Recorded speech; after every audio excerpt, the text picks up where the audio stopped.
Y bueno, ya llevo 3 años y pico. Yo voy a estar hasta febrero del 27.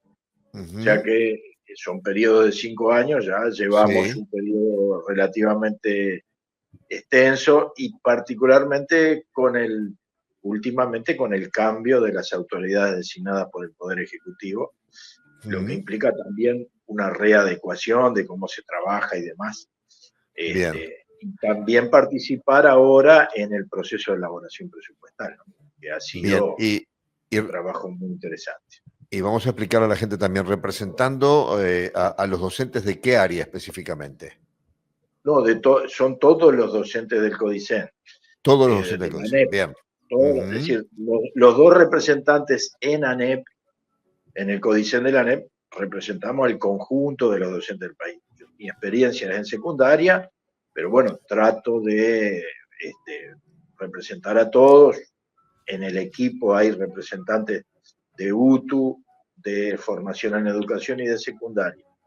En primaria la tarea recae mucho más sobre la compañera Daisy Iglesias, que es la otra Ujú. representante elegida por los docentes, porque su experiencia máxima la tiene ahí, aunque ella Claro. eh, también como Bien. yo participa de todo. Y se da esta particularidad que ustedes cambian de autoridades a mitad de camino de cada gobierno nacional. Por eso Sí, yo creo estuvieron que, hasta ahora con un gobierno y ahora están con otro. Esa transición de gobiernos, ¿cómo se procesa en la interna de ustedes ahí en la gestión? bueno, obviamente hay un enfoque distinto por parte de los nuevos 3 consejeros, el maestro Caggiani, Pablo Ujú, Caggiani, ujú, la maestra Elvia Pereira y la profesora Carolina Payas. sí. Ellos tres, obviamente, tienen enfoques diferentes a los que tenían las anteriores autoridades. Este, Robert Silva durante un tiempo, después Virginia Cáceres, Juan Gavito y Dora Graciano. Ujú. Son criterios distintos, pero bueno, la continuidad institucional, digamos, se mantiene sin ningún problema, y estamos tratando de ver cómo procesar los cambios que se están produciendo, porque naturalmente hay criterios distintos. ¿Qué cosas principales están cambiando? Bueno, en primer lugar, hay un proceso de revisión de la transformación curricular integral. Nosotros en eso habíamos sido críticos, los dos consejeros electos por los docentes, pero siempre habíamos quedado en minoría. Hubo un acuerdo para comenzar a discutir ese tema que implicó lo que se llamó una hoja de ruta, que son una serie de fechas para procesar esa discusión. Fue mucho más participativa que la experiencia anterior. Aquí han participado diferentes representantes, pero particularmente con un papel importante en las asambleas técnico-docentes. En estos días, a mediados de este mes, vamos a empezar a conocer las conclusiones a las que las diferentes comisiones que han revisado la transformación curricular integral están llegando. Nosotros pensamos que tiene que ser más profundo que lo que plantearon los nuevos 3 integrantes del Consejo Directivo Central a través de la Dirección Ejecutiva de Políticas Educativas. Pero la experiencia que tenemos, digamos, de contacto con las asambleas técnico-docentes, demuestra que lo que nosotros planteábamos era más o menos como lo que preveíamos. Es decir, que cuando se reúnen las asambleas, tanto en los centros educativos como las asambleas nacionales, se propone una transformación más acelerada que la que preveía la mayoría del códice. Pero bueno, Y, estamos en eso, estamos a la expectativa de ver cómo terminan redactados esos documentos y con una novedad que se produjo en la negociación en el ámbito tripartito en el Ministerio de Trabajo, que en el acuerdo que se firmó se establece que también los sindicatos van a participar en procesos que tienen que ver con la discusión de la transformación. Así que se incorpora también un nuevo actor, que a nuestro juicio es importante. Esto es en cuanto a la revisión. Después tuvimos hasta el 31 de agosto todo el proceso de elaboración del presupuesto quinquenal que presentamos al Parlamento.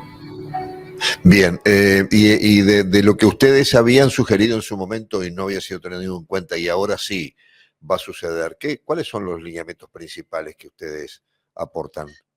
Bueno, nosotros, uno de los temas que nos preocupaba mucho eran los reglamentos de evaluación y pasaje de grado, que a nuestro juicio eran muy laxos y en vez de fomentar el esfuerzo de los estudiantes, más bien lo desalentaban, y eso a nuestro juicio se reflejaba después en los aprendizajes, porque al exigir menos para las notas de suficiencia y demás, a nuestro juicio eso dificultaba que los estudiantes realizaran el esfuerzo necesario para los aprendizajes. Esto está en discusión y va más o menos en el sentido que nosotros habíamos planteado. Después hay algunos temas de la malla curricular, particularmente en secundaria, que también van en el sentido que se habían planteado, la recuperación de algunas asignaturas, el enfoque de las asignaturas. Pero bueno, tenemos que esperar a que se cierre este proceso y tengamos los documentos. Nosotros no estamos participando directamente porque es la Dirección Ejecutiva de Política Educativa que dirige el doctor Antonio Romano, el que está al frente de ese proceso. En el otro aspecto, nosotros insistimos que la discusión entre competencias y asignaturas se debe profundizar. Nosotros siempre hemos promovido que, digamos, la asignatura es fundamental para que finalmente haya las competencias que tienen que haber y no poner la situación al revés, y nos parece que eso también dificultó los aprendizajes.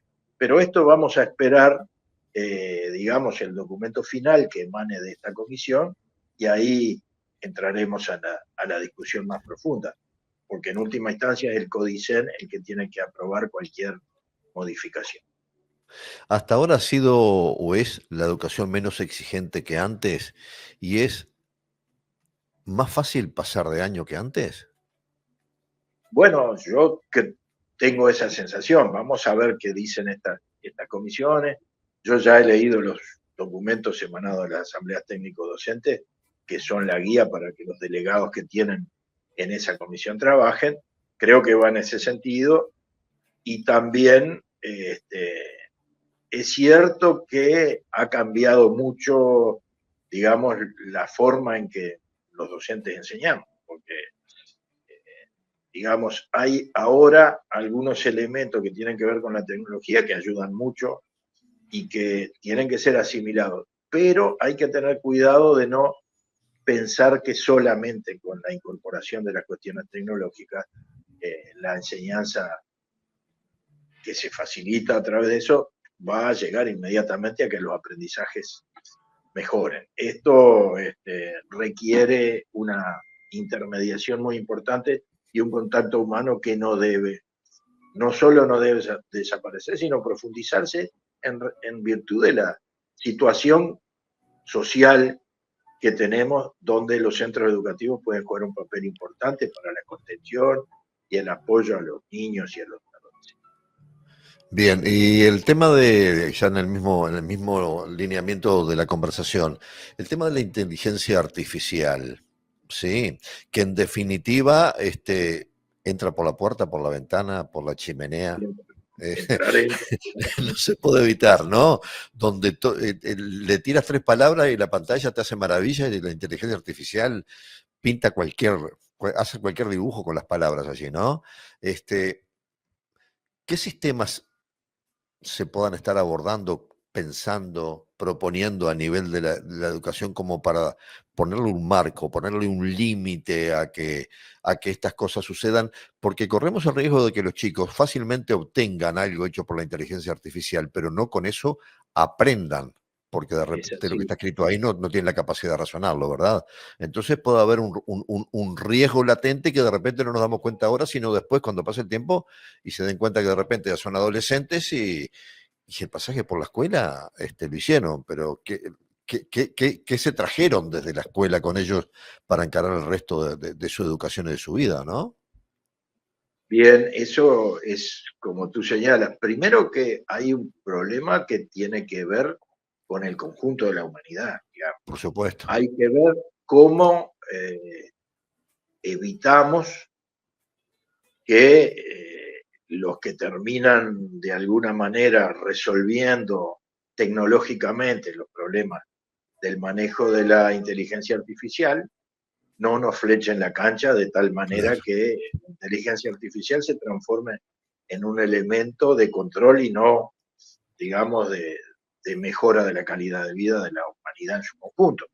Esto Ujú. es en primer lugar. Y en segundo lugar, como es un tema de complejidad y se requiere de gente que conozca, por un lado, las cuestiones tecnológicas y por otro lado, las cuestiones pedagógicas, se está trabajando en comisiones donde se funciona de esa manera para tratar de que no pase eso que señalamos al principio y que tú señalas también. Eh, que se transforme, igual que yo me estaba acordando hoy, cuando apareció el plan Ceibal, había gente que pensaba que con eso ya se iban a arreglar todos los problemas de la educación. Ujú. Y es una herramienta muy importante que hay que Ya. saberla utilizar, pero los problemas de la educación tienen que ver sobre todo con las relaciones humanas entre el docente y sus estudiantes, de los estudiantes entre sí, de la familia con la institución educativa. Así que eso no se puede perder. Y para que no se pierda hay que tener la capacidad de que los docentes y los estudiantes sepan manejar la tecnología al servicio del aprendizaje y sobre todo de mejorar la relación entre las personas. Y esto creo que es esencial y que estamos a la expectativa de los que saben, nos den los informes correspondientes y decidir. Pero también pasa por una decisión que tiene que ver hasta con la legislación en el ámbito nacional y en el ámbito internacional. Sí. Estamos en una situación eh, muy, digamos, desafiante en este momento y hay que tener cuidado. Bien, Julián, por lo menos a nivel personal, la opinión sobre este cambio de protocolo de los actos patrios de nuestro país y la utilización de la marcha Mi Bandera, bueno, todo lo que tiene que ver con lo que hasta ahora ha sido un poco el ADN del comportamiento de este país en cualquier fecha patria.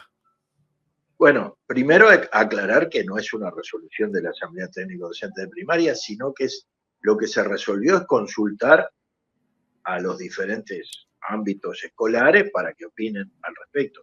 Es Bien. cierto que, digamos, que la forma en que está redactada la pregunta ha generado revuelo, Mm, pero digo, nosotros tenemos que esperar a cómo van a ser los pronunciamientos de los centros educativos.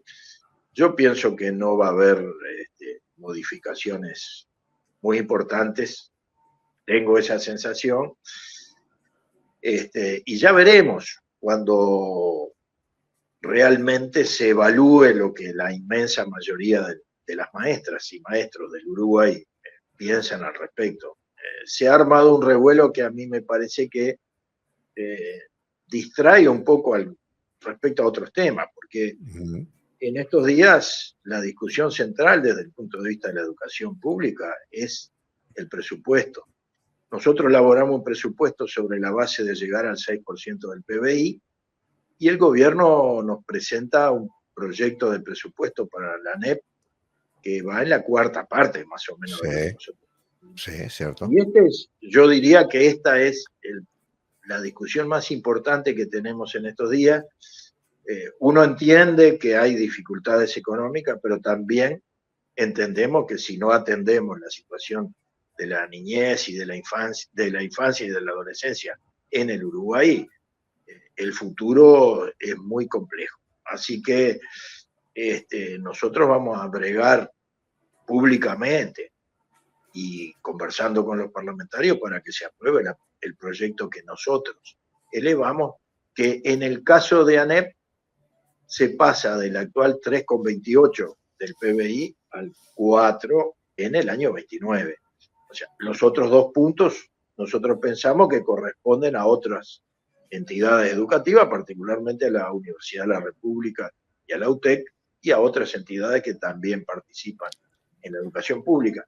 Pero esto me parece que es muy importante. Insisto, la discusión sobre esta cuestión de la marcha Mi Bandera, o si hay que prometer o no la bandera en primer año, me parece que ha tapado un poco lo esencial en materia educativa. En mi opinión, creo que primero tenemos que ver cómo se pronuncian el conjunto de los maestros y las maestras del país. Y segundo, una vez que ese pronunciamiento esté hecho, cómo eleva la Asamblea Nacional a las autoridades las propuestas y después resolver nosotros, porque en última instancia quien resuelve este tema es el Consejo Directivo. Bien, por último, la experiencia que en definitiva no se concretó de las cámaras en Piriápolis, ¿estaba en conocimiento de ustedes y estaban de acuerdo con la utilización de esa tecnología? Nosotros hemos dicho públicamente, los 2 consejeros electos por docentes, que no se resolvió en el ámbito del Consejo Directivo Central y que nosotros no estábamos informados. Creo que hay un error ahí de parte del presidente. Nosotros se lo señalamos, lo discutimos en la última sesión del Consejo Directivo Central. Finalmente se ha resuelto que las cámaras no van. Y bueno, creo que ahí también hay como un error importante de pensar que el problema de la asistencia a los centros educativos de los estudiantes se va a resolver con tecnología. Y yo creo que, una vez más, la tecnología podrá ayudar. Yo creo que el reconocimiento facial no es adecuado, pero rechazamos de alguna manera esa posibilidad, pero creo que el problema, de nuevo, pasa por la necesidad del contacto humano entre los docentes y los estudiantes y la familia, y yo creo que la reacción que tuvo el conjunto de la sociedad de Piriápolis demuestra que es por ahí que va la cosa.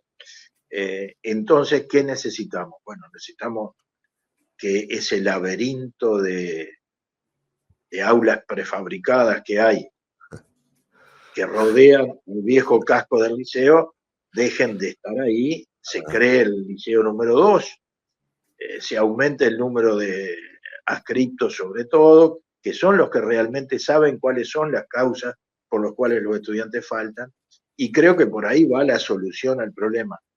Yo quedé muy admirado con lo que pasó en Piriápolis y reconfortado por la reacción que tuvieron los estudiantes, en el sentido de que no son, digamos, propensos a ese tipo de soluciones, que los alejan de la cuestión más humana.